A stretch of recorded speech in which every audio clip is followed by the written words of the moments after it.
kind of that the catapult, as you may call it, was really the wildfire season, and I started covering that just because I thought it was important information just for people to, watch out, be careful. I love camping, hiking, trail running in the summer, so I was like, you know what, like this is probably important to others following too, and there was one instance where I kind of had a breaking news, and people were just like, wait, is this real? And I was like, yeah, there's like photo proof, like I'm not making this up. And that's when other people started reaching out, like news outlets, and were like, hey, can you send us more info on this? I was like, what? You're the news. Like, you send me more info. Yeah. And that was kind of like an aha moment. I was like, oh shit, like I have something here. And, other reputable news like stations and sources are coming to me for the information.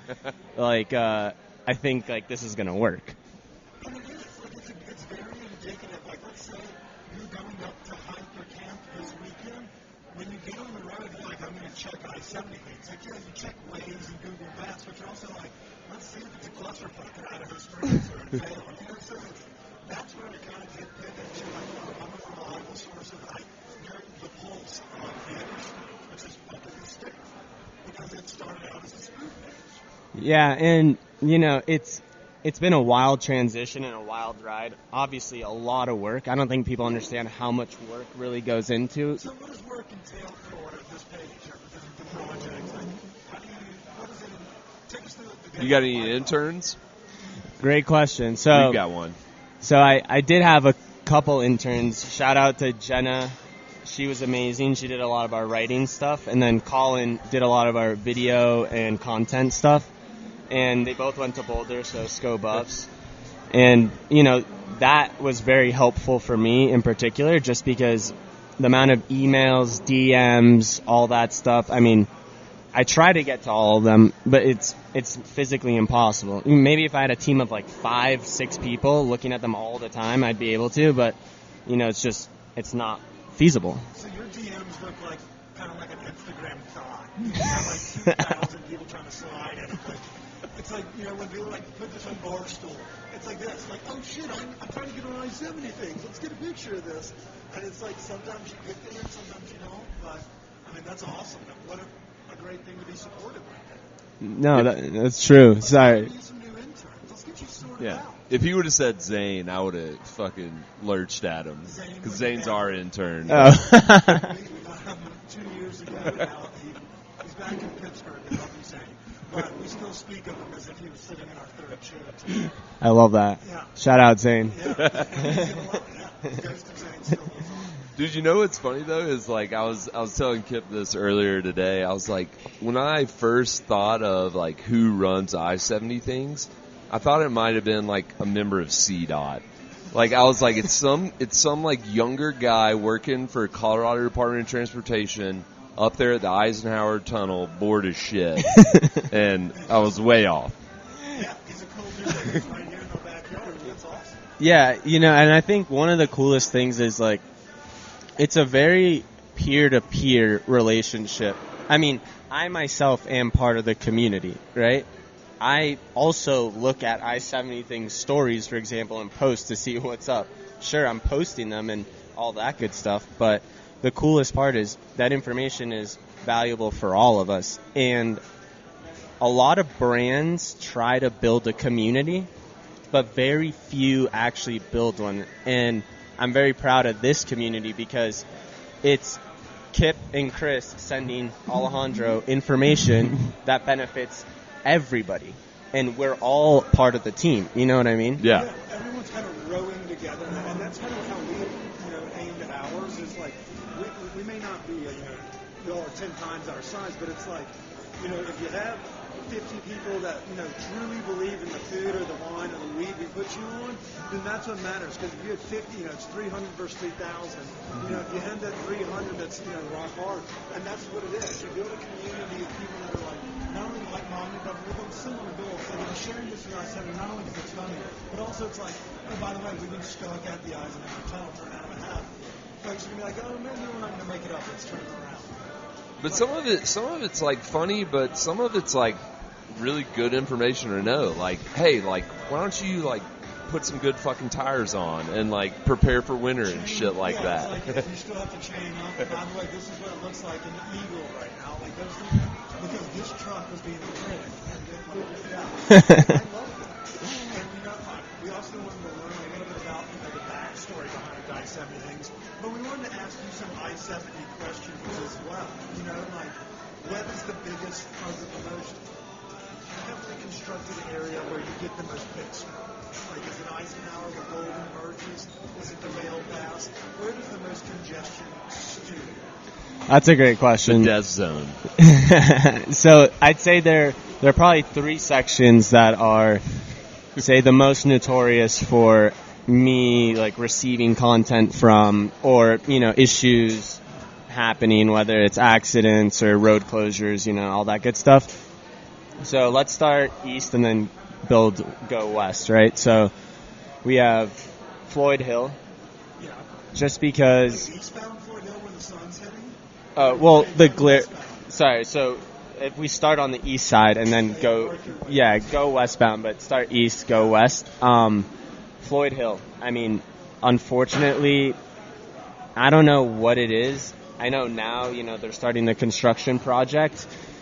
Summer, what dictates incidents and traffic is usually construction. That's the biggest variable in all of this.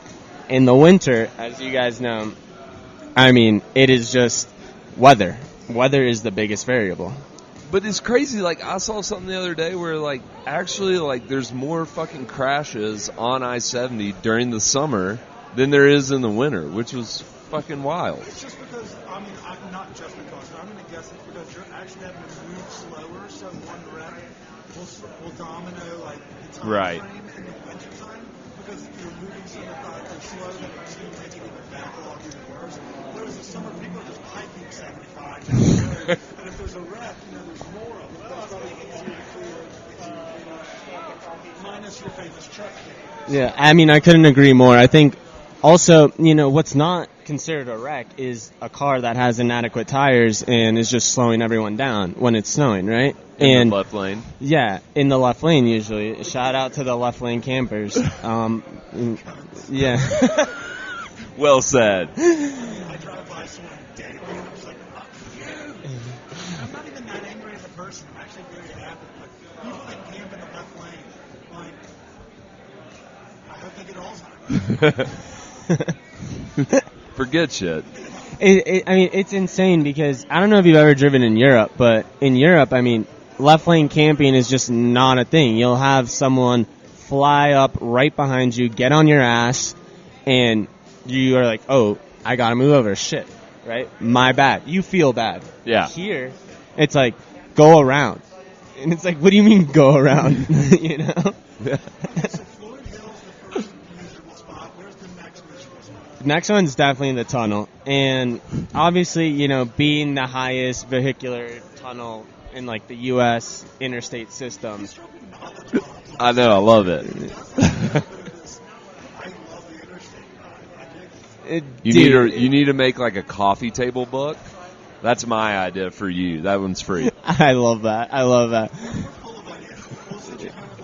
Keep them coming, baby. Keep them coming. Okay, so the highest tunnel in North America road. No, in the world. And I'm pretty sure it's in the world. And it's for like a vehicular interstate, if that's the right word. Vehicular? Does that sound good? Something like that. All right. Okay, sure. We'll go with that.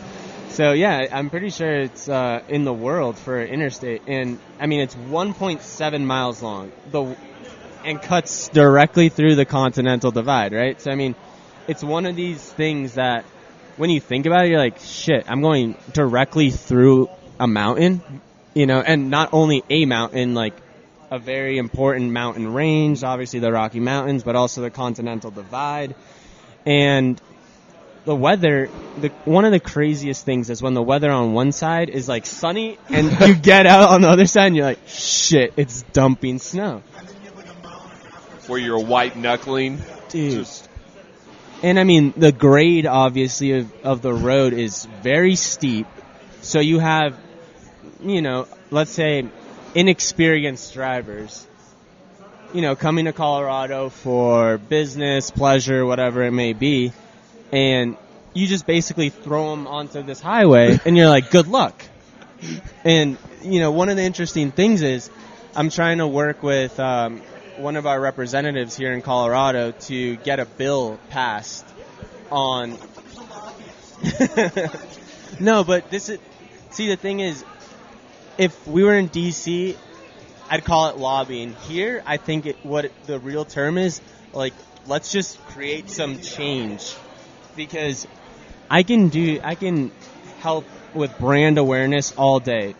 For example, every season I have two main topics that I want to cover. One is driving related, the other one is outdoorsy related. So this year was traction law, was the driving related one, and the outdoors one was backcountry awareness. Yeah. Just because those two things are, very close to my heart, and, hey, like, it goes very well with I-70 things. So, ideally, if we can pass a law that changes rental car companies to have to abide by the traction law for their rental vehicles in the winter, that'd be a game changer. Because back to your question at the beginning, the style and types of content that I get, a lot of the times, like, an overarching theme is that there's a lot of red plates that are in accidents, lane closures, even just slowing down traffic because, they don't have adequate tires. Yeah.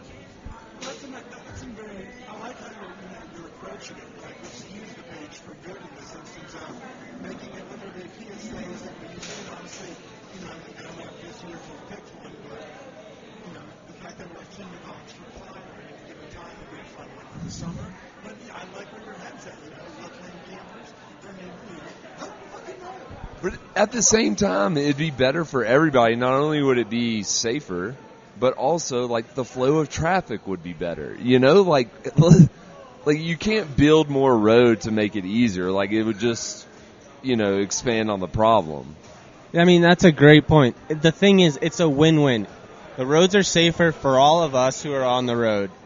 The rental car companies are probably going to have less incidents with their customers and their vehicles. So, why not, instead of just creating brand awareness, which is, hey guys, like, make sure you still have your snow tires on until May 31st when the traction law ends. Okay, how about everyone abide by the traction law, including tourists who don't know it exists? And I think that point is so big because I get DMs all the time. It's like, hey, what's the traction law? Or what do I have to do to abide by the traction law? And of course, for those, I always answer because my goal is safety and entertainment and being a valuable resource. And if we can get one or two vehicles off the road that day that shouldn't be there, who knows what it could have been, right? And that helps all of us. And it's crazy, too, because, like, you think about it, if a family's coming out here for the first time to go skiing, chances are they don't know shit. And Dad's probably not looking it up. He's just probably trying to get a Tahoe. Let's figure this shit out. But, yeah, it's fucking nuts. It's insane. And I still white knuckle. Like, I've been here for, like, 12 years. And even once I get through the tunnel, I'm still fucking... Yeah, you're like, here we go. Exactly. Heaven forbid I see a fucking truck go up the runaway ramp. Oh, I mean, that's a rare sight to see and obviously even rarer to capture on film. But, I mean, if we continue moving west, we have, let's say, Vail Pass, obviously also very notorious for incidents and, the exposure there, as well as, the incline and the altitude, like, that affects driving. But, the last few years, Glenwood Canyon has been, as we all know here in Colorado, very bad with natural disasters. And, that's unfortunate because whether, wildfires, obviously, like, and then the mudslides, which were just, that was something out of a movie. That shit looks like what's going on at Yellowstone. Yeah, like, dude, you saw it? Yeah. Oh my God, insane. The river, like, changed course. obviously